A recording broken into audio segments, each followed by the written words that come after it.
Hey guys and girls, it's your boy Mark, and this is the final part of my review of the Tascam Model 12 mixer.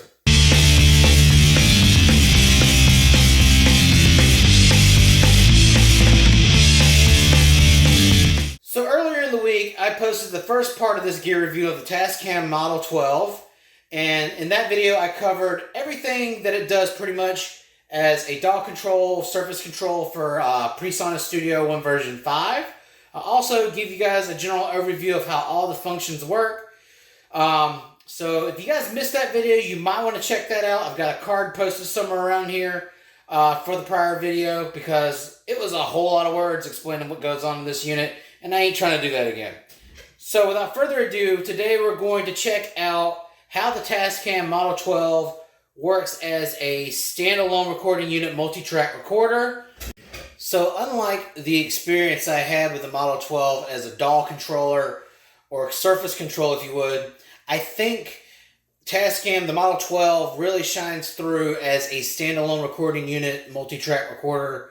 I feel like this is where all the good stuff Tascam has put into it really shines. So let's dive right into it and let me show you how this thing works. Alright, so like with any recording unit interface you guys come across, I want to show you how to set up your channels and how the gain control works and how each of the channels kind of independently work.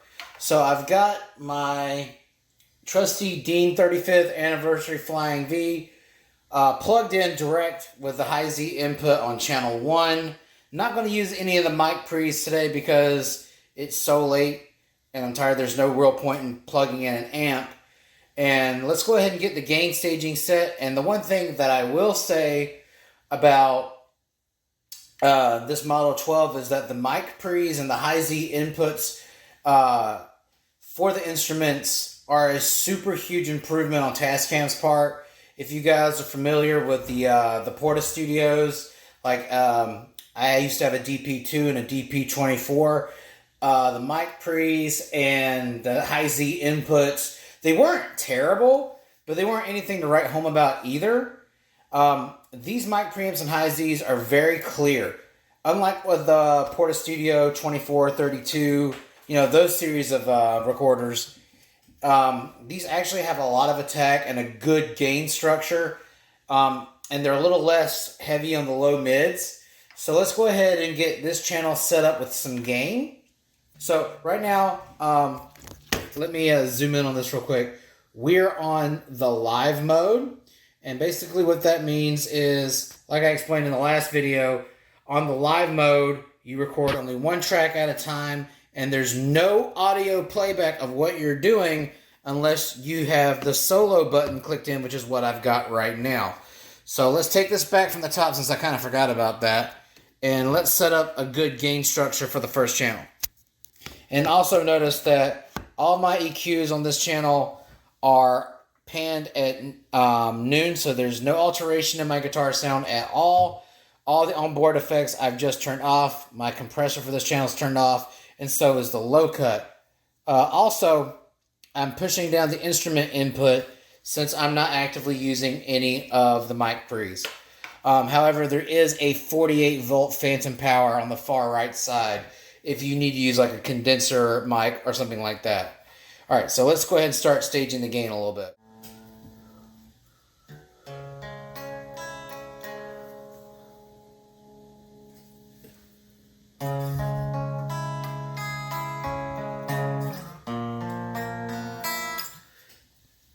Need just a little bit more.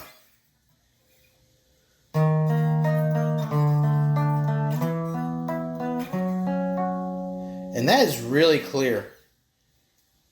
And I'm using just my regular PreSonus Eris 3.5 speakers that came in my Audio Box i2.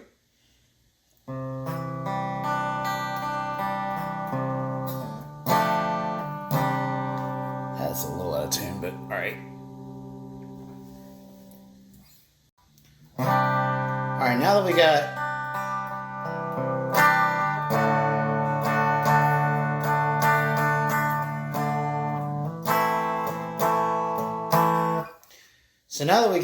our gain stage, pretty much where we want it, I will say that the High Z's really clear.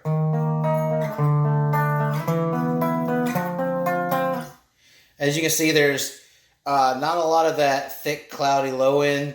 You got a lot of good high range in there. And also, let's demonstrate what this low cut can do. It cuts off about 100 hertz of low frequency from your guitar. I've already got that plugged in. Let's see how that reacts.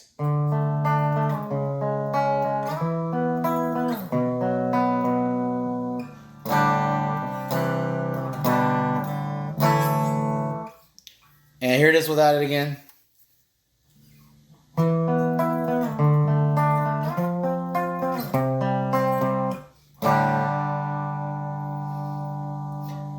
So there definitely is a little bit of roll off there. I want to kind of reduce my gain a little bit. But I do think this guitar sounds a little bit better with the low cut off. If you guys have like a baritone guitar or a guitar that kind of has a little bit meatier of a low end, then you may want to take a look into cutting some of that low end. May also be good for bass guitar, especially if you're overloading your input. But right here, we've kind of got the gain at about 2/3, and everything's coming through like really clear. So the next thing I want to do is walk through the compressor. As I mentioned in the prior video, this compressor is pretty much a one-trick pony, and but it is rather effective at doing some real dynamic compression. So I'm just going to play a note static and just kind of turn the knob so you guys can kind of hear how the compressor works.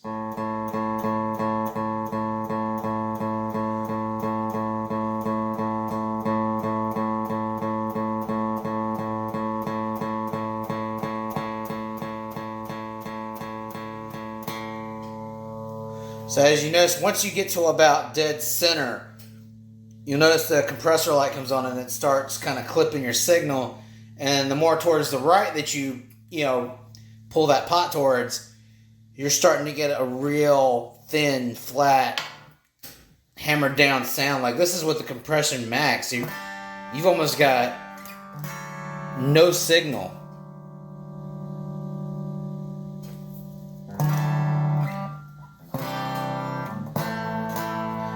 Even at about 2/3 for this guitar is a little too much. So for electric guitar, I really wouldn't put a whole lot of compression on, because most electric clean guitars don't require a whole lot. But I will say this is probably going to be very useful for something like vocals or bass guitar, something that has a little more spike in the dynamic range. So as you can see, it doesn't really color your tone any. It just, as you continue to dial in that compression knob, you start to notice an increase in dynamics. And the one thing that I'm very impressed with on the Model 12 is the parametric EQ you have here. And that parametric EQ is all these lovely little knobs you see in this light blue. The one thing that I do find a little weird is I feel like the EQ is sort of in reverse. Normally you have low, mid, treb, and it's actually kind of different. It's treble, high, mid, low, mid, bass. So keep that in mind, because it's not really labeled anywhere on the unit that it's actually those frequencies, unless you guys are, have been around for a while and you know what frequencies, like 50 hertz and such like that, where that lands on the EQ scale. So for those of you that, aren't so familiar with frequency ranges, it's it's high, high mid, low. So we're going to check out these EQ knobs and see how responsive they are. I feel like they did a really good job with this section, because it really does either enhance or cut very well. All right, so this is the treble.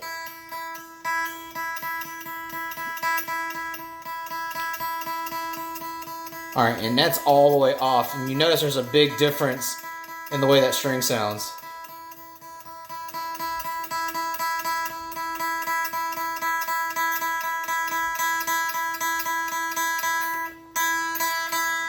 And that's the treble all the way up. So I'm going to put that back to middle. Alright, this is your high mid. Oops.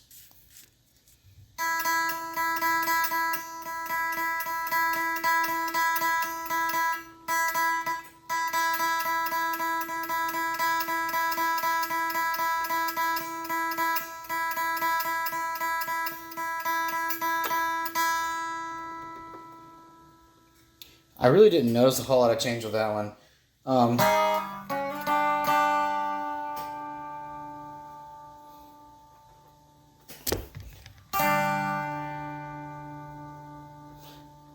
It's best to use your high mid in conjunction with your high end frequency, and I keep pushing the wrong button here. Alright, your low mid.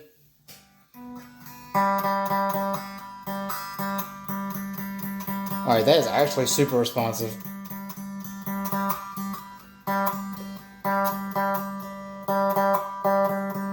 Oh yeah. You hear how sharp that got. And there's a low right here.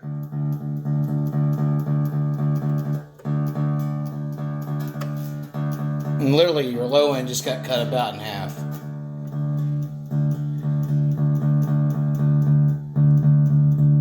And that's all the way dime. So that is very responsive. So I think Tascam did really good with that. This guitar has a lot of upper mids, so I'm just going to kind of scoop back your high and your low and kind of give a little bump towards your low and low mid. So I got like this.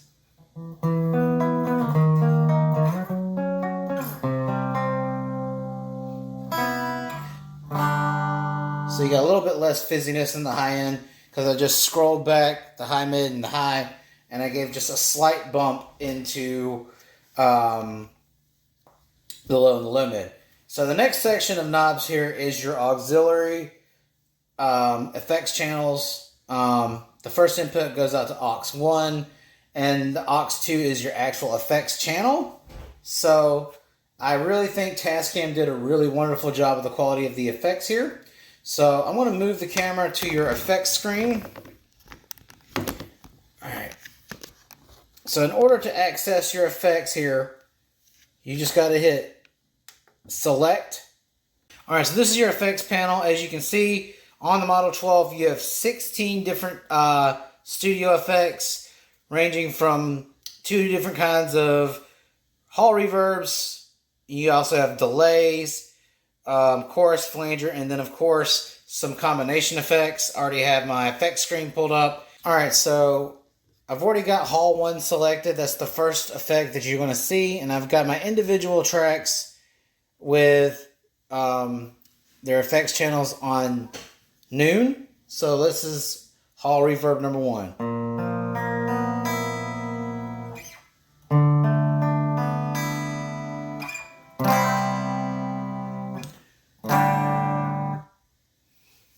Alright, and then we can just start diming the reverb here.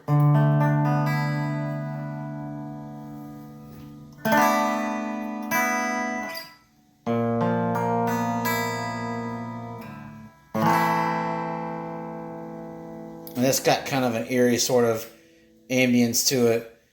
But it's also kind of smooth, kind of a soft sort of hall. And this is Hall 2. And Hall 2, I think, has got a little more oomph to it. Yeah, it's definitely got a longer delay tail on it.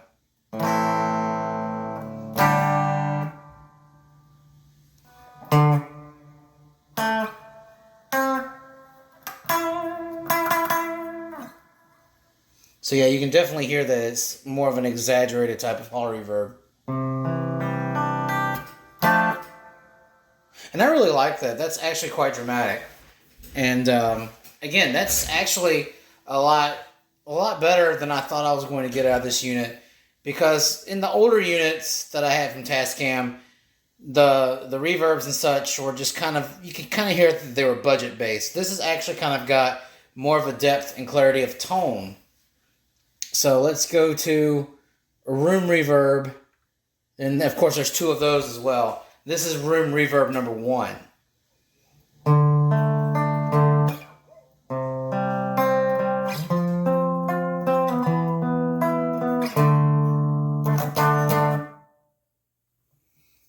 That's actually pretty nice. Not overbearing. So this is room 2. The first one I would kind of consider like a small room reverb. This is, I'm guessing, a bigger room. Oh yeah, definitely.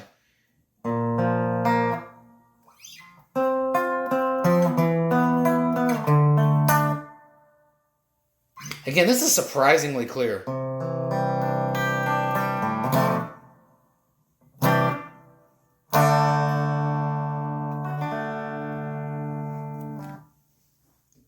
Alright, and this is a classic plate reverb.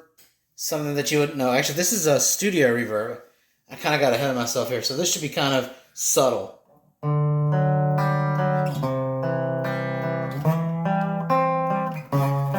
Whoops.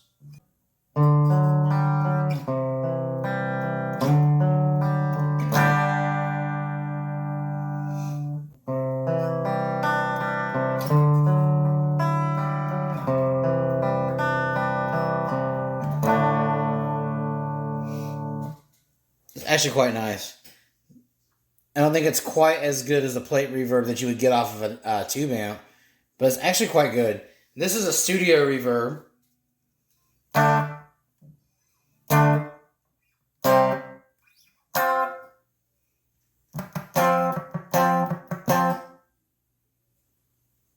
About what you would expect there. Alright, and this is live, so this should be kind of a big boom. Yeah.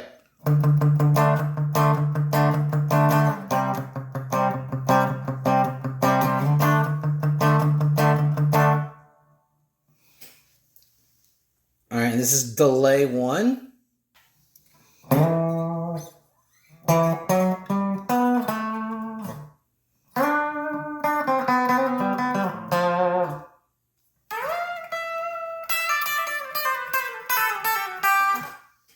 So very slight, kind of like a short delay. And this is delay 2. Oh yeah.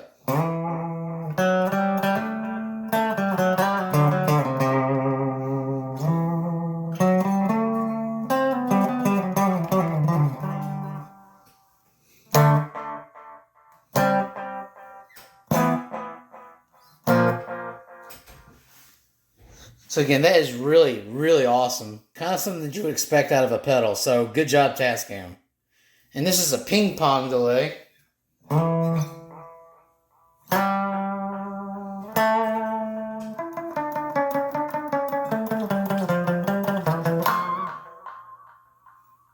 And so you can hear that ping pong going from side to side.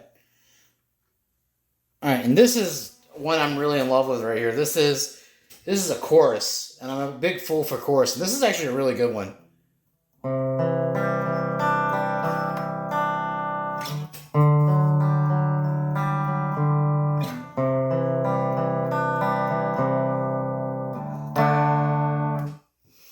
Now, you can actually tweak each of these parameters, but I'm just kind of giving you guys what the stock ones sound like, so that way you can get a bearing of what they are and how to use them.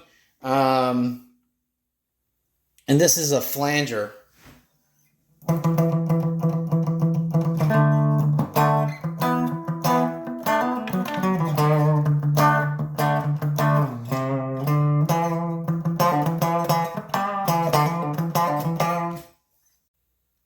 I think that flanger would have come through a little bit better if there was some gain on the guitar, some amp distortion, or some simulated gain.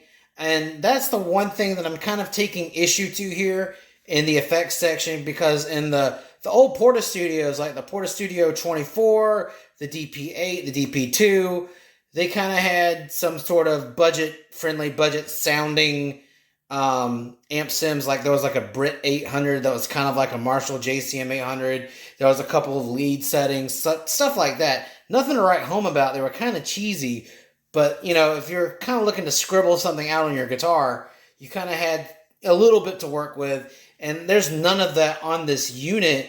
So I am a little disappointed. I was kind of expecting that to be there, but it isn't. Again, that's just a personal preference. Nothing that, you know, Tascam really did wrong. It's just something I would have preferred to have. So this next one is delay and hall reverb number 1. So that should sound pretty decent.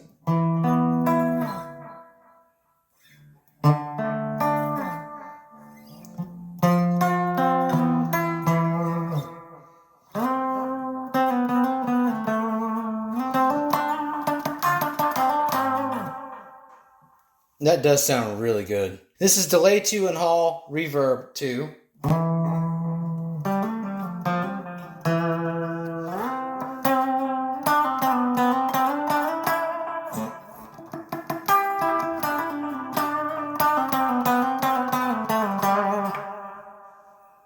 That's really rich. I like that. And this is chorus and hall reverb number 1.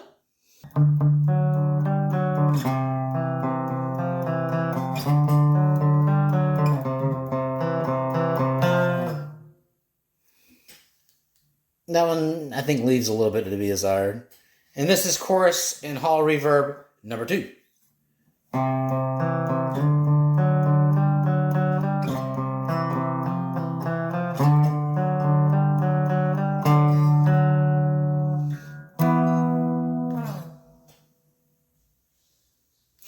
And there you go. Those are all 16 of the effects presets that come stock on the Tascam Model 12.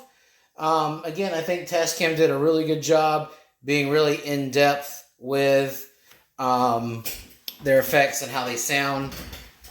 So good on y'all. I just wish y'all had some sort of IR, simulated cab, and amp technology in here. Nothing too fancy. I would have taken those cheap and cheesy ones that I'm used to. But again, personal note.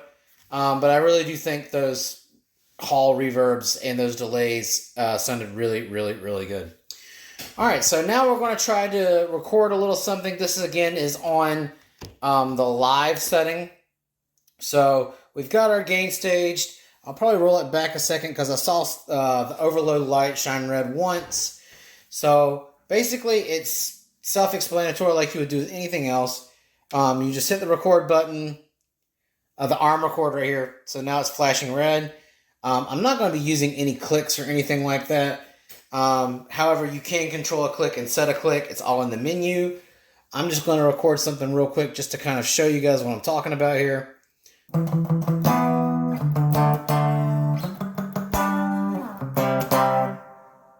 All right, so we're still in live version of the Model 12. We just recorded a little piece of music just as a demo. I've turned the solo button off, and we're going to try to get playback. Now here's the one learning curve here. You do not get any playback from what you've recorded, whether you have the solo button turned on or off during the live recording part. Here's the demonstration. The solo is off. We should be hearing something, and we're not. Now, just to troubleshoot it, I'm hitting solo, and we still have nothing. The only way to get playback, and this is a bit of a pain in my opinion, is to switch it from live to multi-track mode.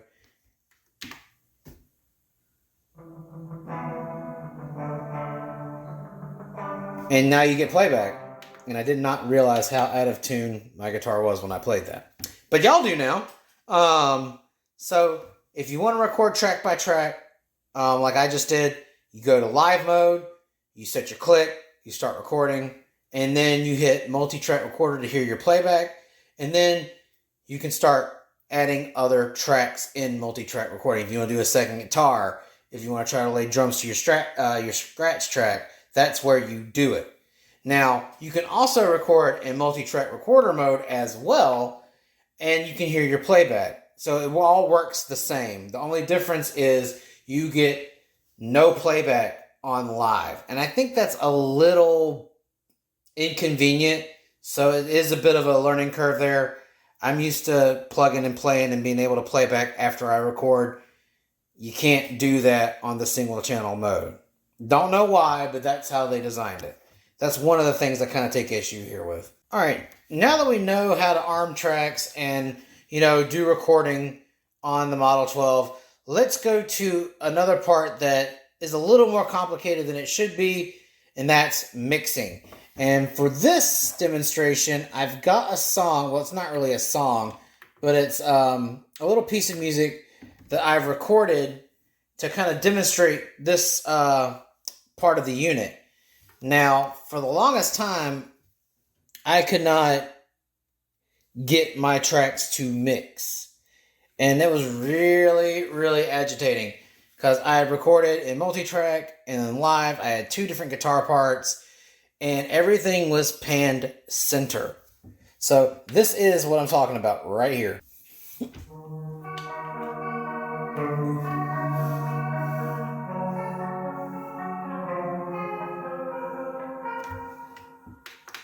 So you notice how muddy that is. That's because both guitars and the guitars are playing 2 separate things at the same time to kind of create that sound. And everything is panned straight in the middle. And this is what I'm talking about. I want to just move the pans around real quick just to show you that the sound does not move in the slightest.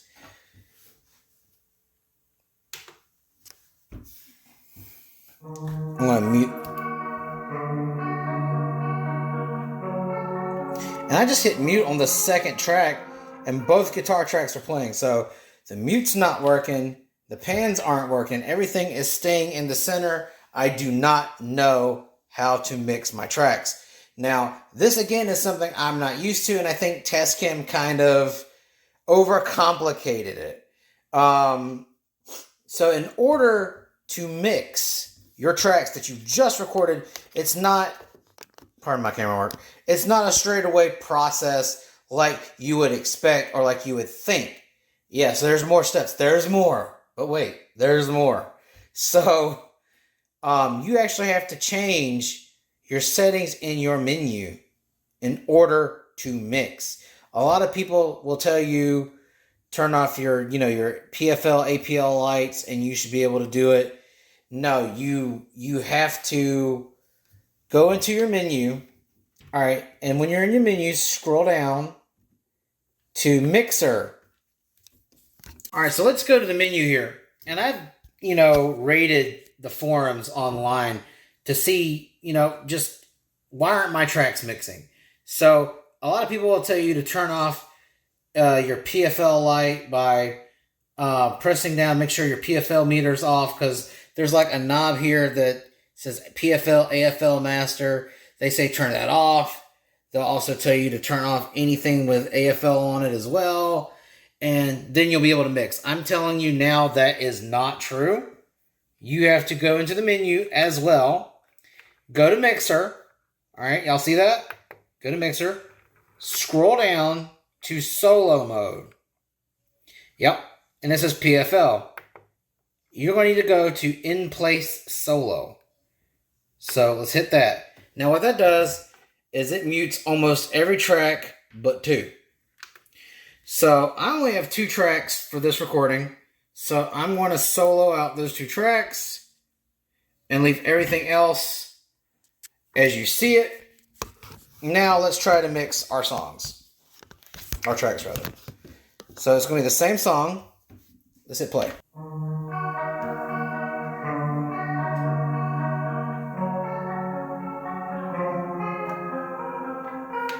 So as y'all can hear, there's 2 different fields of audio here instead of having everything pan center.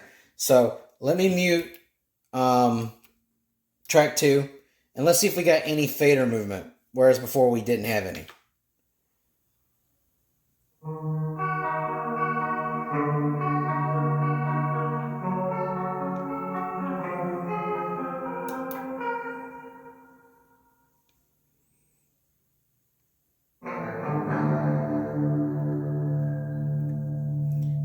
Now, if y'all hear that, you'll hear the audio is panning from side to side.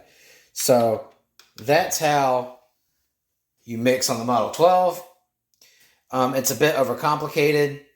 I really think Tascam should have rethought this, because on any of the other units before here and on any DAW, after you record, you should be able to go straight away to your tracks, move your faders, move your pan knobs, and be able to get everything you want. But everything seems to be kind of a process here, so it's not very streamlined. Now, that's pretty much it for recording and mixing.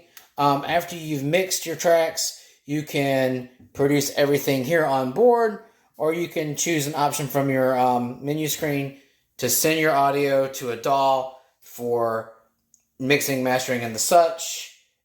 And that's pretty much it. That is the standalone functions of the Model 12 mixer. All right, y'all, this is the conclusion to my two-part in-depth gear review on the Tascam Model 12 mixer / interface.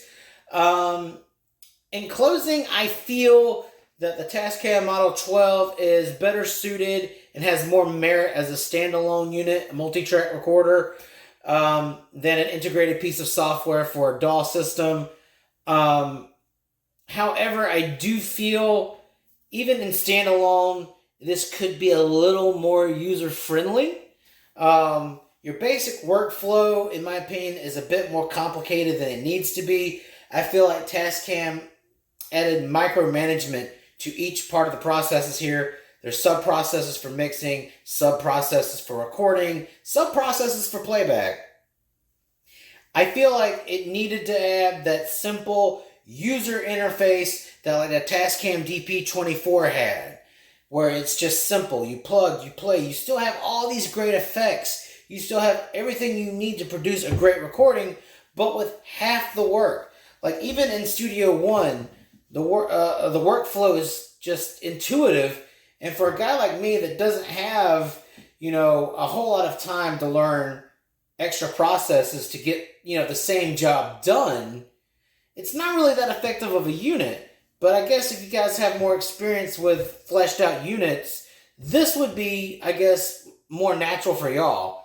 But for a guy like me that's intuitive and needs something that's just works like a muscle, that you really don't have to stop and read books front to back or research for hours at a time, which I've had to do for this unit, it's not so much of a sell at this point. And when you combine that with the lack of firmware compatibility and software compatibility with Studio One, it's really a lukewarm at best. Now, I will not say there aren't any great features on here, because there definitely are. I feel like Tascam has kind of renovated their preamp section with the high Z and the microphone inputs. I feel like you get a lot of clarity that they've never had before. I feel like their EQs and their whole suite of effects that they've had here on board is just absolutely amazing. I think they sound authentic for the most part. The EQ, the parametric EQ and the compression is amazing. The actual build of the unit's amazing. But overall, for me, this really wasn't a hit. I'm not trying to deter anyone from buying this unit. I don't feel in any way that I bought a $600 lemon from Tascam. I just feel it depends on where you come from as a musician and a producer. It also very heavily depends on what software you use in your studio or how well versed you are in systems like this. This just did not work for me largely, but I will say there's a lot of great features on here, and I think Tascam has released a very solid DIY system for the home musician and producer. Most people review these things very well, and I can see why, but for my own personal application and use, not so hot. So, in a nutshell, I'll give it a 5 out of 10. Middle of the road. It's not great, but it's not the worst thing I've ever worked with either. That would more than likely be the Tascam US 1800. So, it was a great way for Tascam to merge their old classic Porta-Studio design into a more modern mixer interface. But overall, I feel like it has too many complications and too many limitations for use in my studio. I'm hoping by the end of the year to have this replaced with something else. But again, thank you guys for checking it out. So far, my first video has been doing really well on this. I hope you guys enjoy the second video. Stay tuned. More great content coming soon. Have a great weekend.